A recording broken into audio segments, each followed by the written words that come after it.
There's a proper way and an improper way to crack your knuckles. The improper way is what you see most people doing. What they do is they make a fist and they push their hands like this and make a nice popping sound. And the reason that's not a good idea is because what you're doing when you look at this joint right here, you're taking this bone and you're essentially squeezing them together and then grinding them like that. The big problem with that is that there is cartilage on each end of the bone, and cartilage has a surface. It's very much like a very smooth Tupperware. And then imagine Tupperware with a little bit of olive oil on it in between each side, so it's nice and smooth. Well, what happens is when you jam the two together and then grind them repeatedly, then you're damaging the cartilage. In addition to that, when you're doing it just one way like this, you're stretching the joint capsule, which is essentially a ligament. Think of a ligament as like a rubber band. You're constantly stretching that rubber band only on one side of the joint.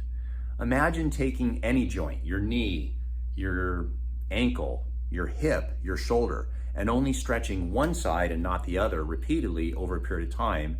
You're going to create an imbalance. And what happens is then the joint becomes unstable. So that's not the right way. When I adjust someone, what I do is I will traction the joint. So you can take this joint here and you will pull it away from one another like that.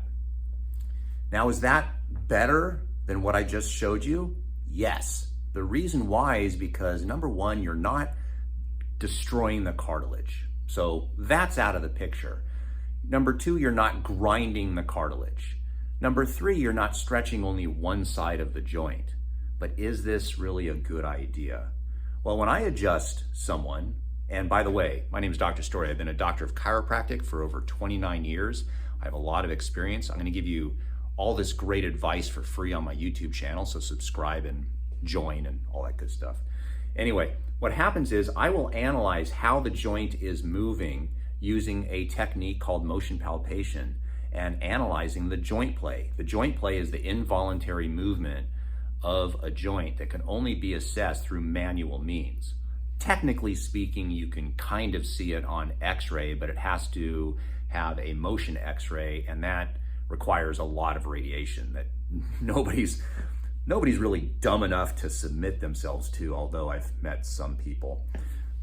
But what I'll analyze is, does the joint move up and down? Does it move side to side? Does it rotate?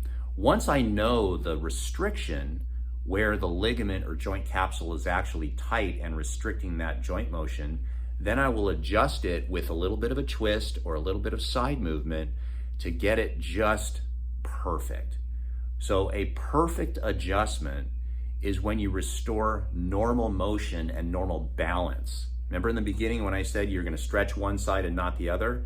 I only look for the areas where it's restricted and correct that. That's why when you go to a chiropractor and they do something like this, it's a lot better than trying to do it yourself. But if you have only half a brain, you're probably doing this. If you have 3/4 of a brain, this is a little safer. So most people can comprehend that it's a little safer to pull the joint rather than jam it together. But if you really want good results, particularly if you have arthritis or trigger fingers or tendonitis or lots of joint pain in your fingers, the best thing to do would be to have someone analyze it with motion palpation, check that joint play, and correct those imbalances so you don't have to do this 30 times a day.